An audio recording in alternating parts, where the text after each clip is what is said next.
Hey everybody, how you doing? Teching and Barry back. Oh my god, there's a ghost behind me!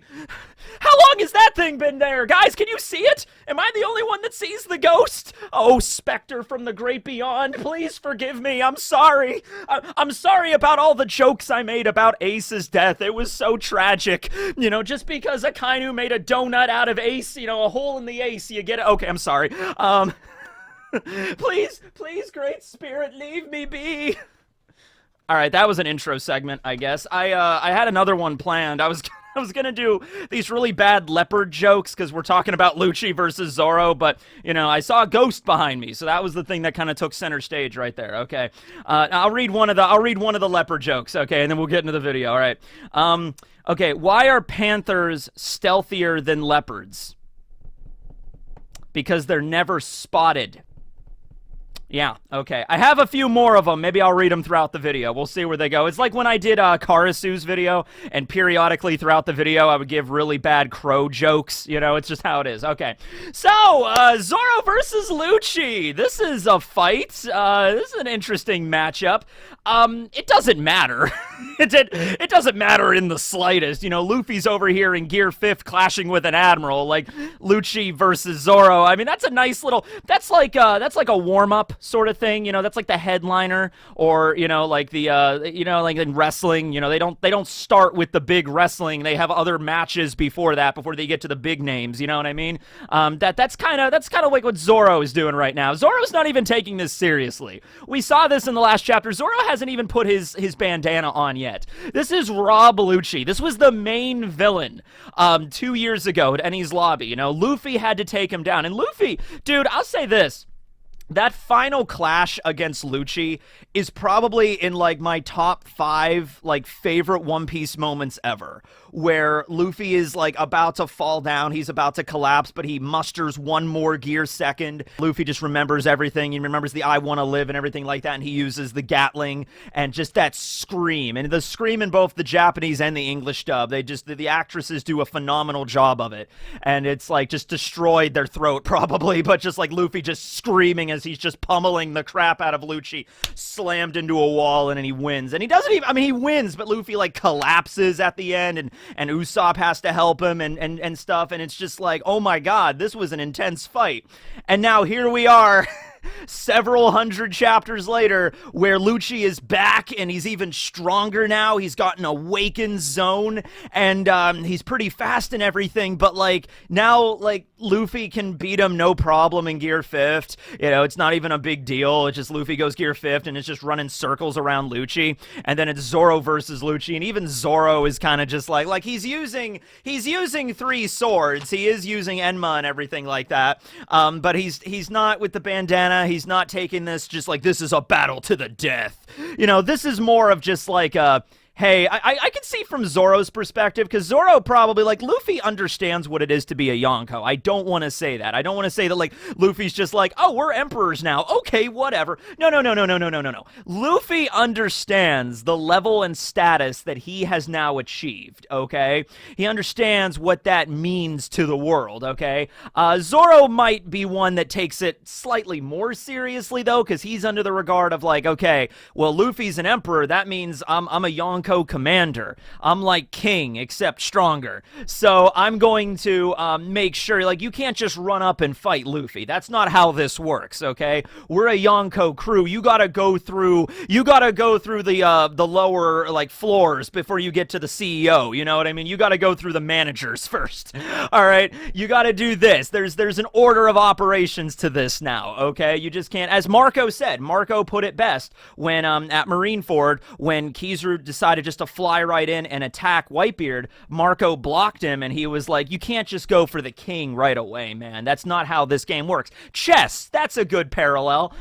You can't just like start a game of chess and be like, I move the pawn to take the king. It's just, you can't do that. You gotta go through everybody else first. Zoro gets that, and Zoro's like, all right, tell you what, Lucci, you fight me, you get past me, then you have the right to take on Luffy, but not before, okay? That bullshit you did earlier where you just attacked Luffy at Egghead, that's not cool. You don't do that. He's a Yonko now. He has status. Respect the status, all right?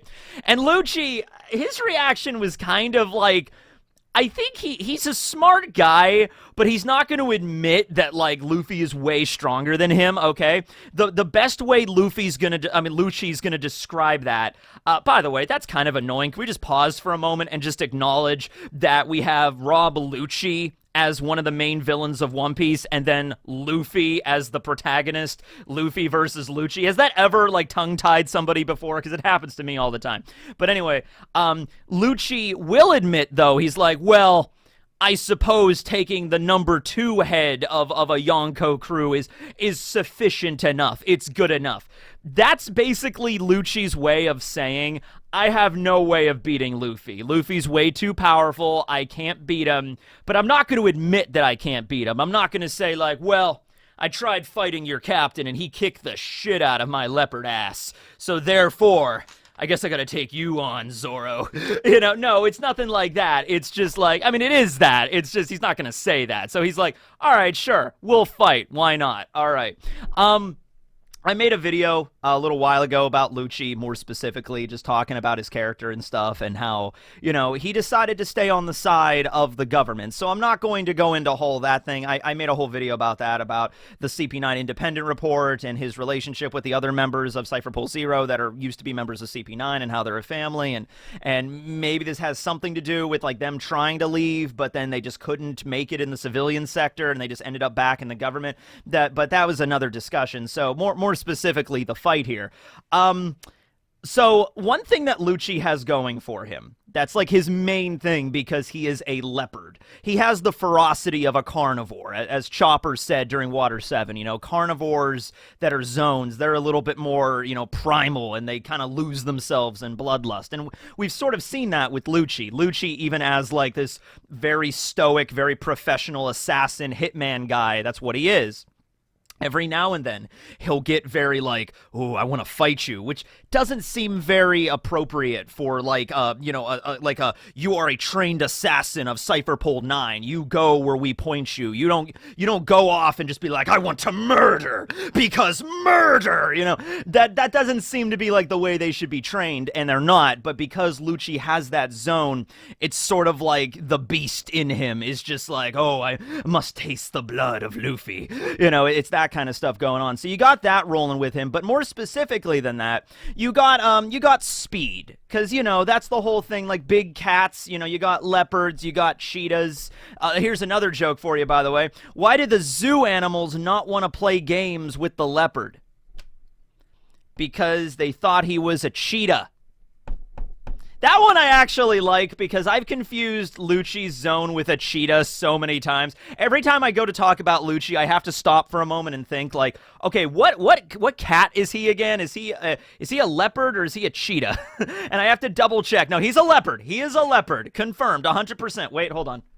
Yep, he's a leopard. Okay. There actually was a cheetah zone earlier in the anime at the Long Ring Longland at the Davy back fight. There was a cheetah that I think was on Foxy's crew. He was like Chica Cheetah, you know, who is obviously a reference to, like, you know, Chester Cheetah from, like, the Cheetos commercials, and the, you know, I'm not really a huge fan of Cheetos, honestly, but yeah, so there was a cheetah zone. So they're like, all right, we already had a cheetah zone, now let's immediately go to leopard. Okay, but the whole point of those animals is moving fast, and we saw Lucci can move really fast. Okay, now Luffy has an ability where he can kind of, like, go Toon Force, and he can kind of, like, bounce people around, so Lucci's speed is sort of, like, not as a big deal. Obviously, against somebody like Kizaru, Lucci's speed is nothing to even, you know, like Kizaru could beat the crap out of Lucci, no problem, with his speed of light and everything like that. But let's not undersell that, because that's, like, Lucci's thing, where he goes awakening, zips around a battlefield, grabs you, bites you, and, like, rips your freaking jugular out.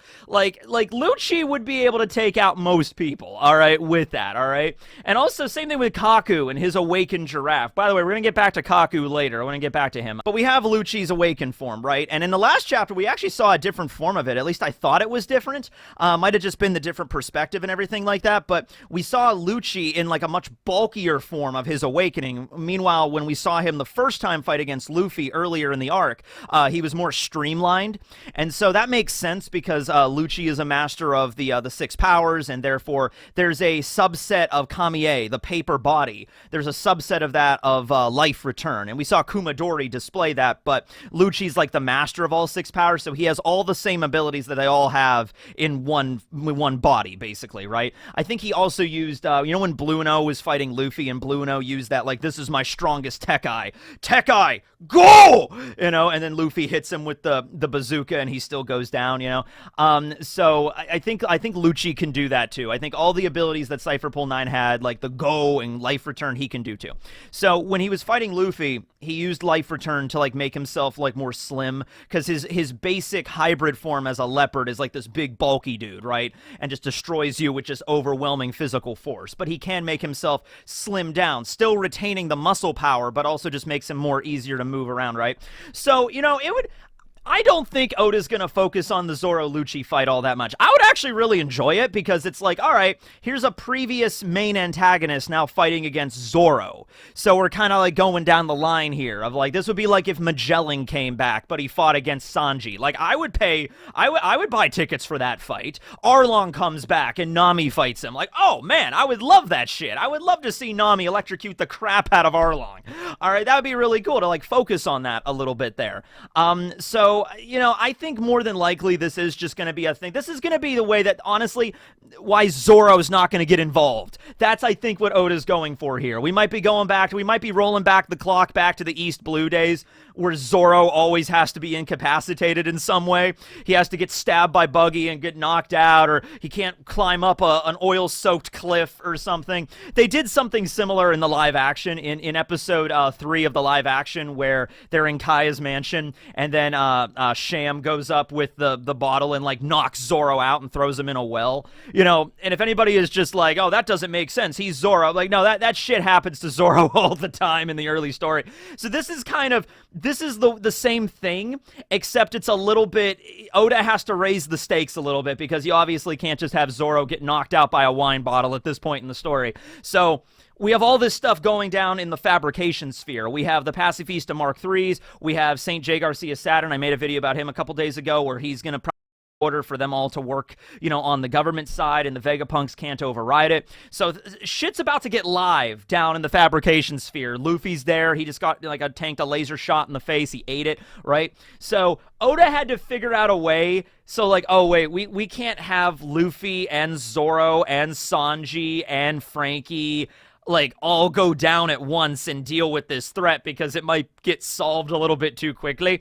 Not to say that they could defeat like the entire army of Pacifista plus Marines plus St. J. Garcia plus the Vice Admirals plus Kizaru, but like it'd be easier if Zoro was there. So Oda's like, I need to figure out a way to get Zoro distracted, and instead of like, oh, let's see, he falls down some stairs. Oh, wait, oh, that was too soon.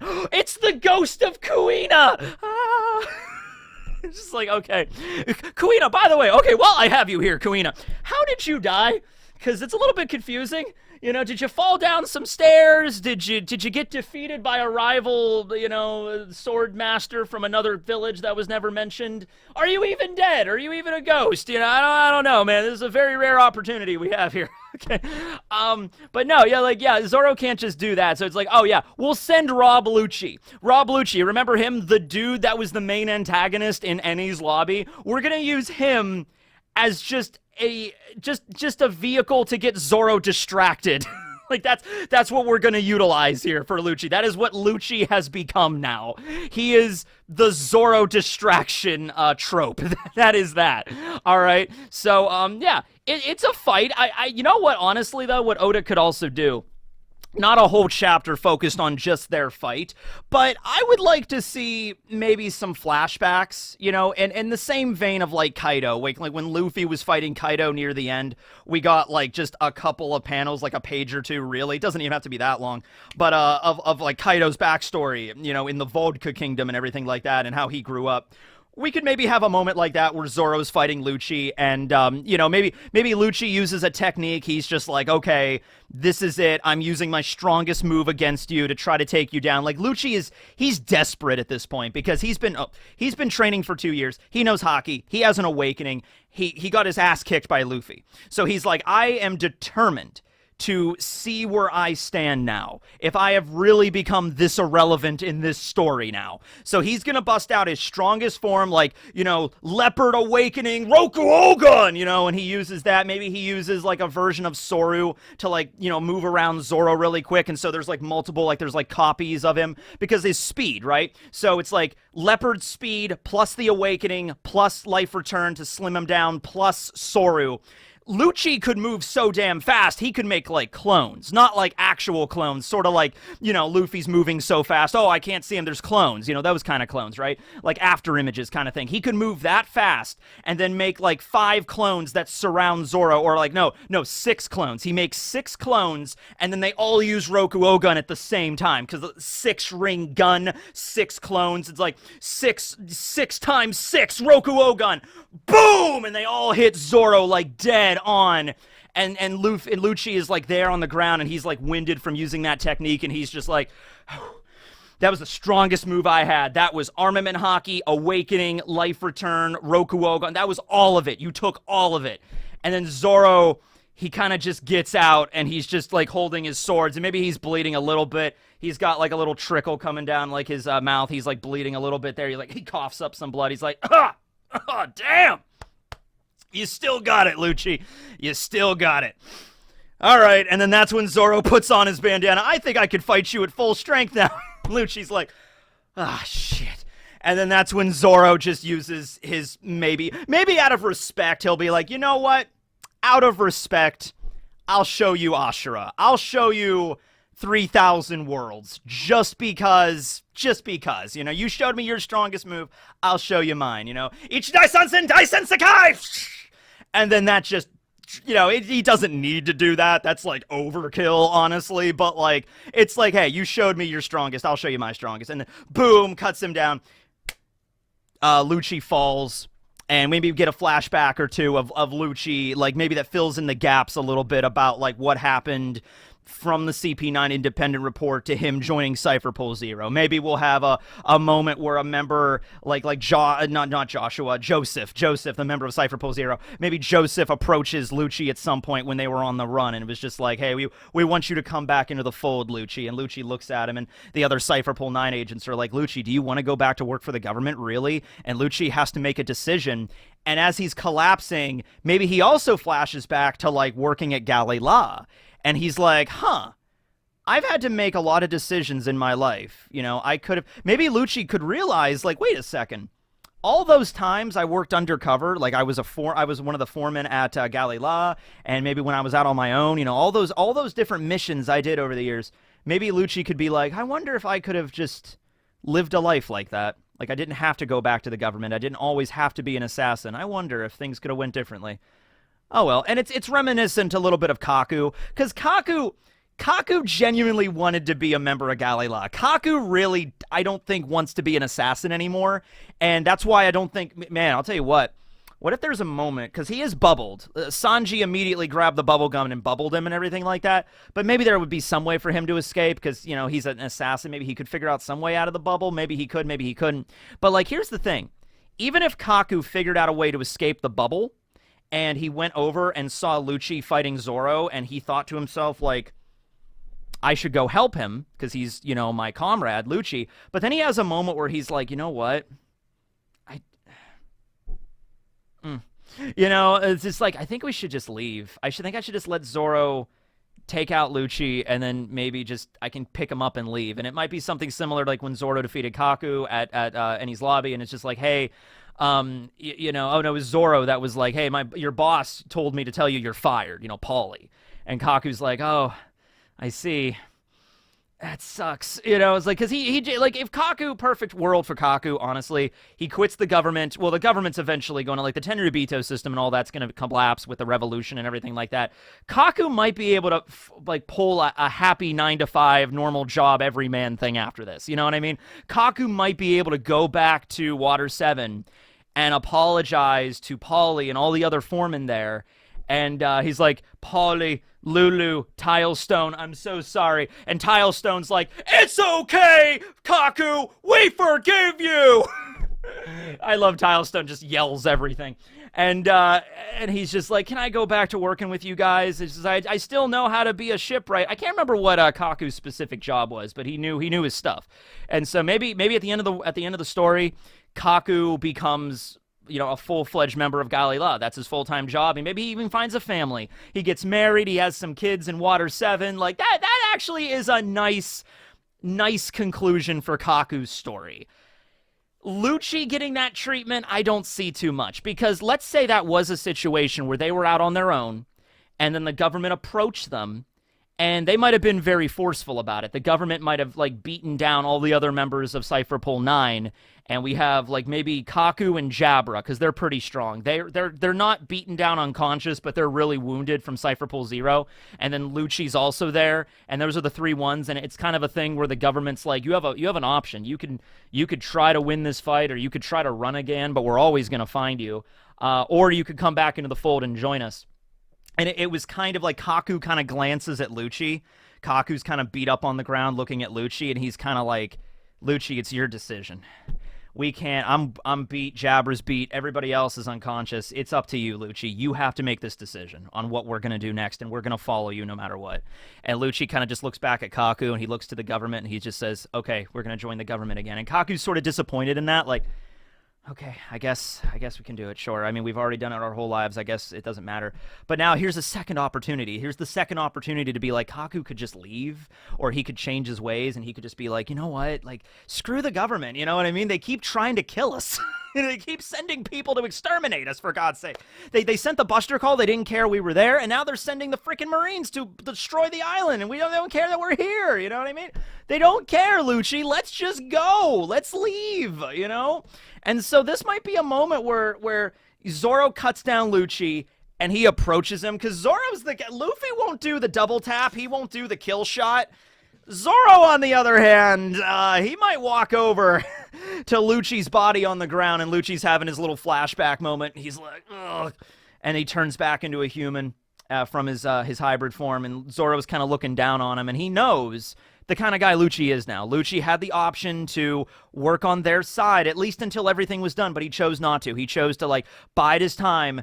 And then as soon as Kizaru and the government and the Marines showed up, he flipped sides again. He was like, I'm never going to be on your side. So Zoro might be like, give me one reason why I shouldn't just slash your throat right here.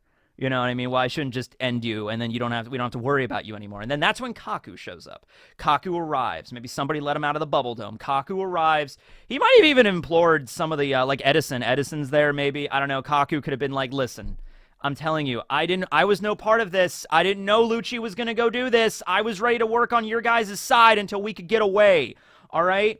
Listen, please, just let me out of this bubble. Let me go talk to Lucci. Let me get him out of here. He's knocked out. Zoro, kicked the crap out of him. He's not going to be a threat anymore. Just let me take him and get out of here, and then you'll never see from us again. You know, you never hear from us again. So maybe one of the Strats, maybe Edison will let him out, and Kaku will be by his word, okay? He won't go back on. He's like, aha, awakened giraffe, you fools. No, he is genuinely done with this shit, all right? So Kaku's like, thank you. Lets him out of the bubble, and he goes down. He finds Lucci's body. He kind of stops. He's like, Zoro, don't kill him.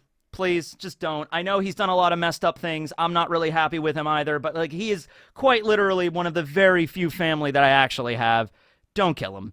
And then maybe Hatori flies down, and Hatori's also there, and he's like, Kurupu, Kurupu, and Zoro's looking down, and he's just like, you three, you know, giraffe guy, leopard guy, and pigeon, get out. Just leave. I never want to see you again. If I see you again, I'm going to kill you. And then they're like, okay, cool, we're out. And then he just like, Kaku picks up Lucci, just hoists him over his shoulder, and just like, all right, later. And he just pieces out, and then he figures out some way to get off the island, some other way, sneak onto a marine vessel, sneak onto one of the port. I mean, they're assassins. They could figure out some way to sneak out of the island. I feel like as long as they got out of the Frontier Dome, they'd be fine. Oh yeah, there is still the Frontier. Oh no, they're fighting on the Frontier Dome. Yeah, Zoro's fighting Lucci inside the lab, so they can maybe, and Edison's gonna lower it anyway, so they'll figure out some way to escape. They'll get out of there somehow. They've gotten out of tight situations before, you know what I mean? So I think that might be the best way to do it. Now, if Lucci just goes and he's like, oh, I'm also Lucci is also gets his job back at YELLLOW. I don't know. In fact, honestly, I could see Lucci straight up dying here. I could see this as being the end for Lucci. Lucci dies, Zoro kills him, Kaku gets there too late, and he's like, oh, Oh, you killed him. All right. Okay. And Zoro was like, yeah, well, you know what? There's only so many times that we can, like, trust this dude. He came back and tried to kill us. And he's just like, yeah, okay, that's fair. And then Zoro looks at Kaku and he's like, now what are you going to try? And like, no, I'm not trying anything. All right. I'm done. I'm taking Hatori and I'm leaving. Okay.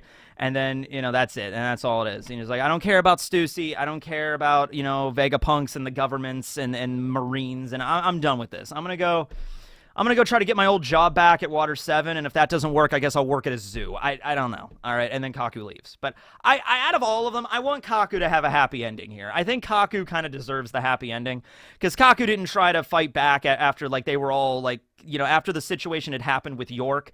Kaku was kind of loyal to the cause. He even fought to the point where he got seriously wounded, on the Straw Hat's side. So... you know what I mean? Kaku deserves to get his job back, I feel. All right. Well, anyway, that's the video. I hope you guys all enjoyed. I do actually, you know what? I don't have yellow written down, but I do have one that I can kind of go with. So let's go with that. Yeah, Yellow Jacket facts. All right, here we are.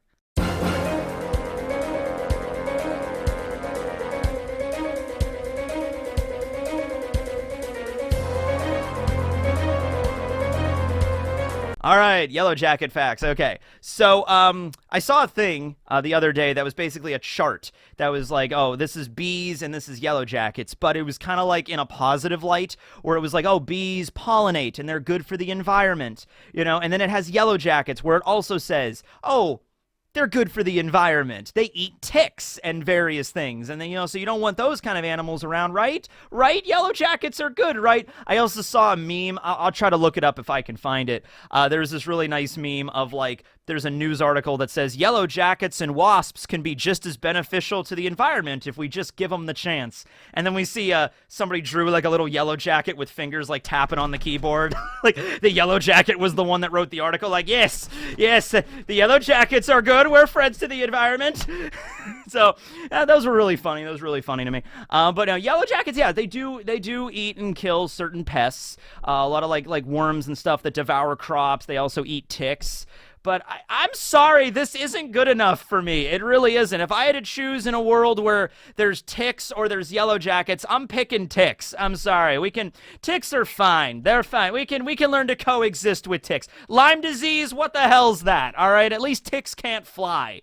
Can they? No, they can't fly. No, you ever have a tick on you? I've never had a tick, like, in my skin, but my dad hunts all the time, so he always has to deal with ticks a lot. And I remember one time I was in my dad's truck, and there was a tick on my, like, pants, like, on my jeans. It wasn't, like, on my skin, but it was a little tick there. And the little red guys that just, like, jump around, and not really jump around, but they crawl around. Yeah, they could be a problem. They could be an issue.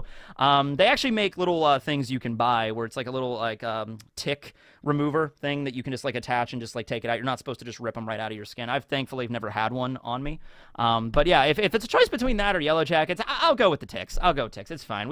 There's some other insect will evolve to kill the ticks. It'll be fine. All right, cool. All right, thanks everybody. This will be Techie 101 signing out. Later.